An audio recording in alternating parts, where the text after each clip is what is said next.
I enter the hospital, stepping out of the heavily falling snow and gusting wind into the comfortably warm interior of the lobby. I brush snow off of my dark overcoat as I stride determinedly down the lobby to the elevators, my face solemn, briefcase in hand. I enter an elevator and get off on the 7th floor. I walk to the nurse's station. A middle-aged nurse with a severe face looks up from her computer. Yes. I'm here to see Mr. Nelson in room 26. Her tone is officious. I'm afraid he can't see any visitors right now, his condition is critical and... I pull open my overcoat enough for her to see the white clerical collar around my neck. Her face softens. So does her voice. Oh. I'm sorry, Father. Yes, of course, come with me. She gets up and comes around and guides me down a corridor. Did he request that you see him? She asks me. No. But I know he's dying and I thought he might want some spiritual support and guidance, I answer. I'm not so sure, Father. He refused to let the hospital chaplain see him. He had some rather colorful language for him. I have to at least give him a chance before he passes. She stops outside room 26. He's in here. She lowers her voice. He probably won't make it through the night. I nod and thank her. She opens the door for me and I enter. I look at the dying man on the hospital bed, hooked up to machines, an oxygen mask covering his face. I regard him somberly. Robert Nelson, age 72, dying of pneumonia. His face heavily lined, thin and ravaged by a lifetime of strife and hardship. His long gray hair is spread out over the pillow behind him. There is an old scar, several inches long, that notches his right temple, running down the side of his head. He is thin to the point of emaciation. His eyes are closed and he appears to be sleeping. For several moments there is only the sound of his labored breathing and the slightly irregular beeping of the electrocardiogram. I remove my overcoat and place it in the empty chair by the bed. I leave my gloves on. I open my briefcase and remove my purple stole, draping it around my shoulders, then pick up my Bible. I clear my throat, then speak softly. My son, I say, feeling a moment of absurdity, as I always do, saying the word, a man in his early 30s addressing a man old enough to be his grandfather as his son. The old dying man stirs and mutters in his sleep. My son, I repeat in a slightly louder voice. He stirs again and slowly opens his bleary bloodshot eyes. They look around without focus for a moment, then anchor upon me, a young, bearded man in a dark suit with a white collar and a stole. His eyes narrow balefully when he realizes what I am. My son, I continue softly, time has grown short. Your hour is at hand. Do you wish to make confession and have me absolve you of your sins? His eyes bore upon me for a moment, then he struggles to find his voice. His words are muffled and incomprehensible due to the oxygen mask covering his lower face. He fumbles with it and pulls it down. His voice is a weak, liquid wheeze, his lungs are full of fluid. Go to hell.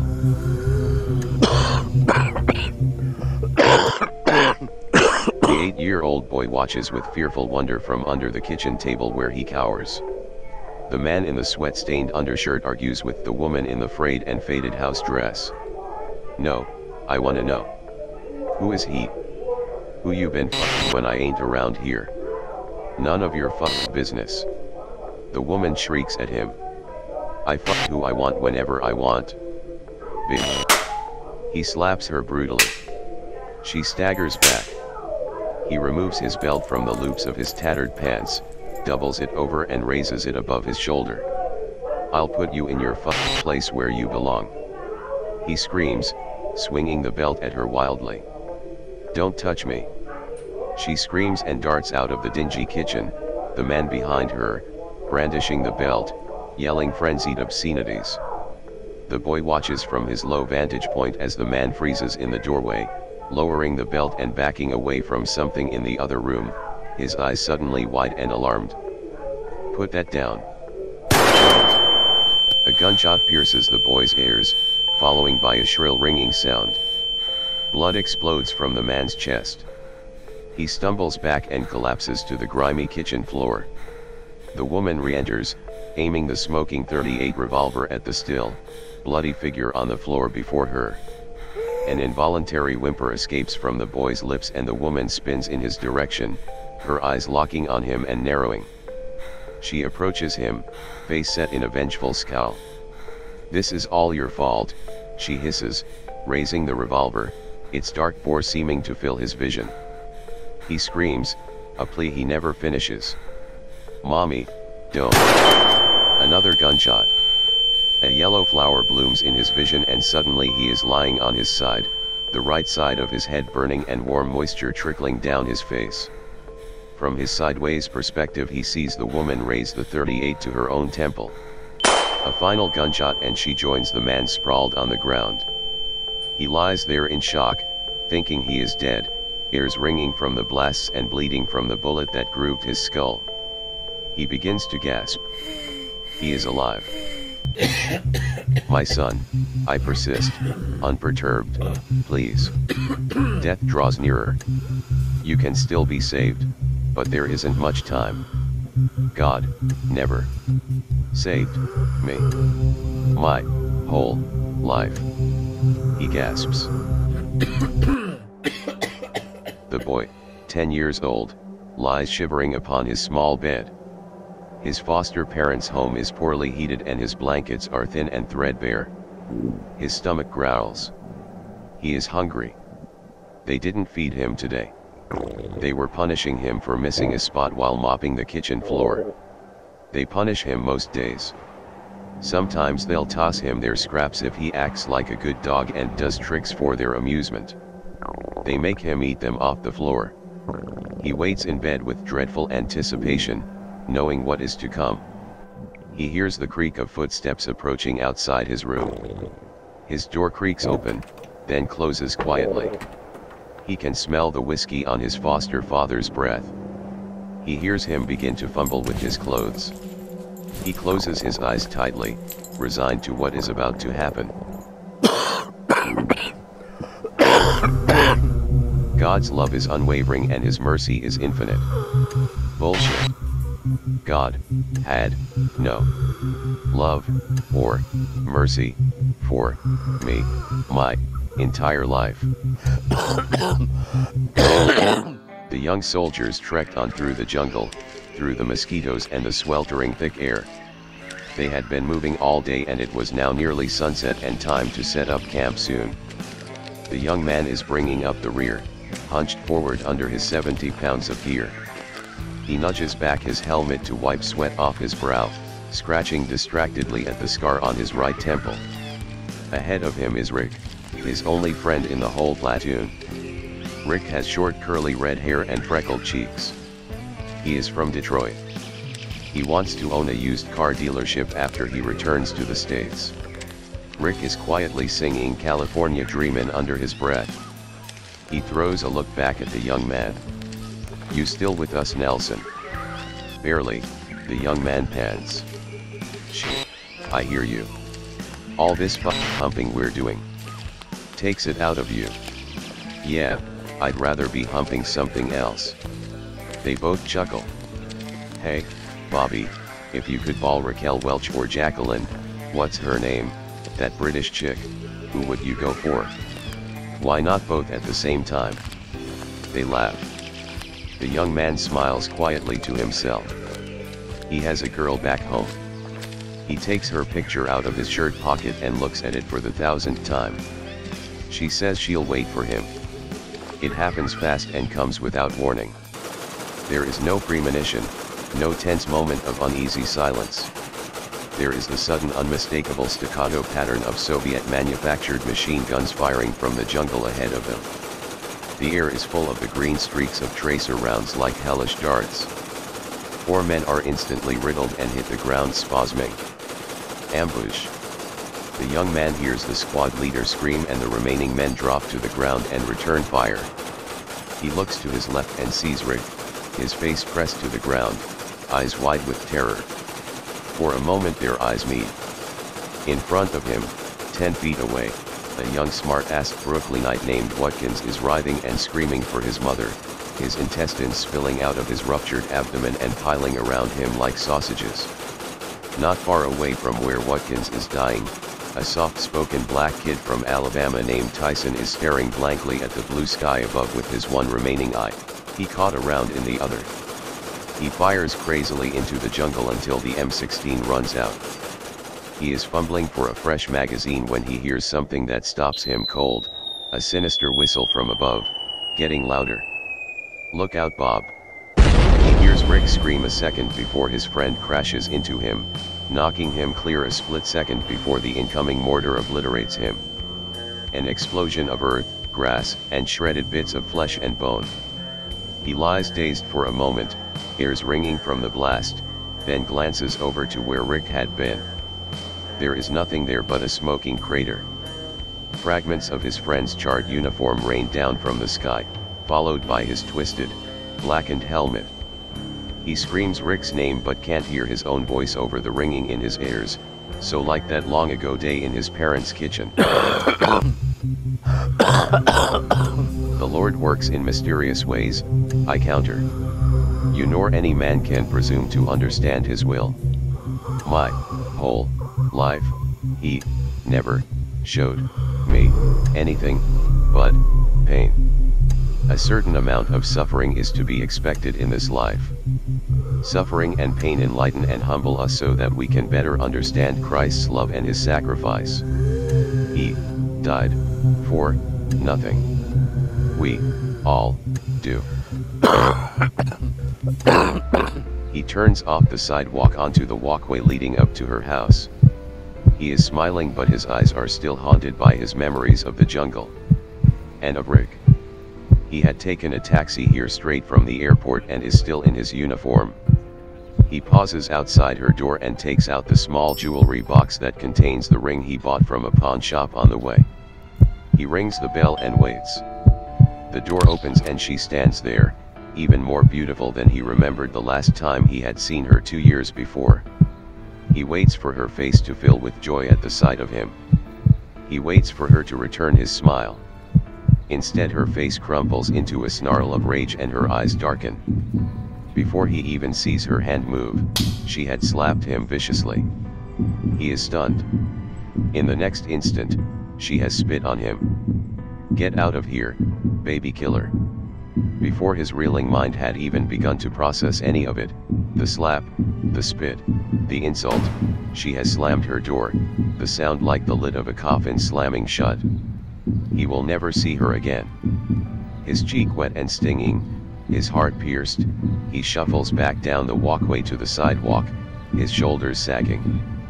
He tosses the wedding ring into her trash can before he leaves. That is not true. The love of God and his Son shine upon all men.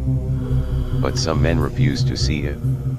You can shove God's love up your ass, preacher. "Please, my son," I said, my voice betraying the sense of urgency I feel. "Now is not the time for blasphemy or anger.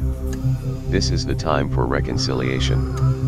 You must confess your sins and beg the Father Almighty for his forgiveness if you wish to feel his glory in the hereafter. Maybe he should beg my forgiveness." The middle-aged man stands before the foreman's desk in his small glass-walled office off the factory floor. He speaks with desperation. "Mike, you can't do this to me, this job is all I got. It's not my decision, Bob. I've told you that already. Mike, I've worked here almost 30 years. Another year and I can get my pension and retire. This isn't easy for any of us, Bob. You're not the only one getting hurt. 5,000 other guys are losing their jobs too. The owners shipping the company overseas. Cheap labor. Maximizing profits. I don't agree with the greedy but that's how business works these days. Pleading now. Mike, I ain't qualified for anything else. I don't even have a high school diploma. I'll be out on the streets. I'm sorry, Bob, really, I am. I always liked you. There's nothing I can do. If you don't atone you will be lost, I warn him. Do you realize that? You must repent and make an act of contrition if you wish to be saved. I look at him in desperation. There isn't much time left. He is fading before my eyes. He speaks with great effort, a force of will, and the gasps between his words are longer and heavier than before.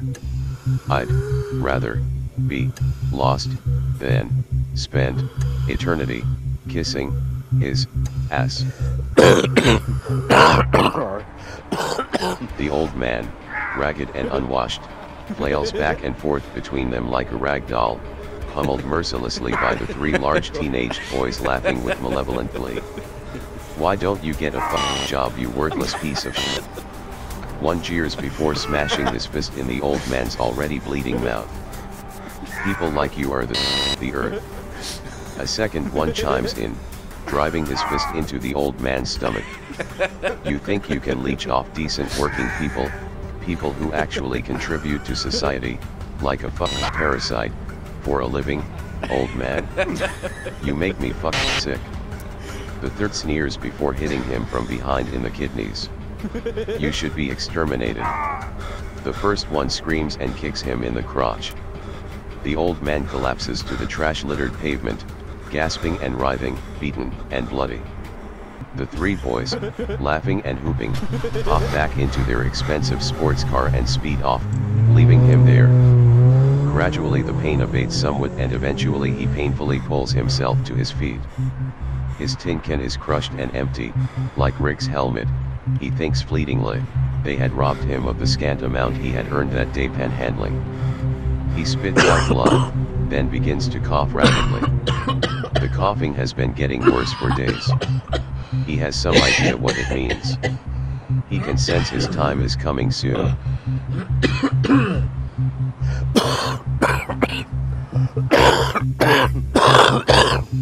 He looks at me a final time. He is very pale and his eyes are glassy. He is at the moment of extremis. He smiles for the first time, defiantly. His last words escape on the outrush of his final breath. F. God. His eyes close and he goes limp. There is the shrill, steady tone of the electrocardiogram as he flatlines. He is gone. I hear the nurse running down the corridor toward the room. I lower my head. I have failed. Falling and falling, drifting down into the black depths of oblivion in a slow spiral. For the first time in his miserable existence he feels peace. And in the final second, before his consciousness dissipates and the blackness swallows everything forever and ever, he feels something else he has never experienced before. Joy. The nurse gently covers his face with the sheet. She notes the time on the wall clock. A moment of respectful silence, then she asks me, "Were you able to help him, Father?" I shake my head, speaking with genuine regret. No.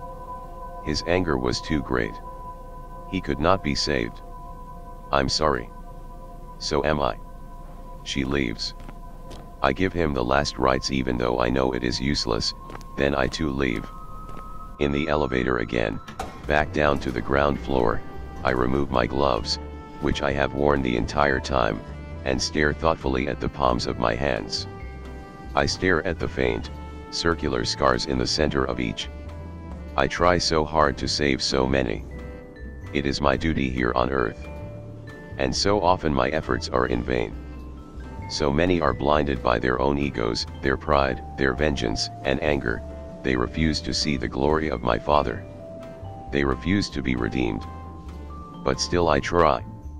As I will again and again, until my Holy Father calls me back home where I will sit at his side and rejoice in his splendor.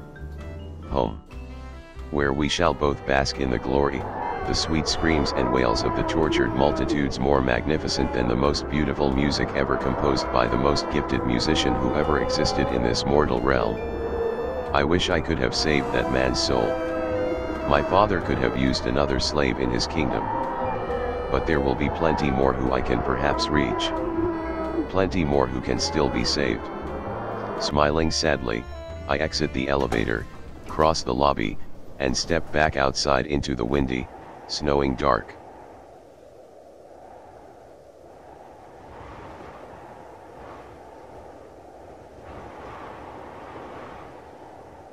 Support the writer in his Patreon. You can find the link in the description. Thank you.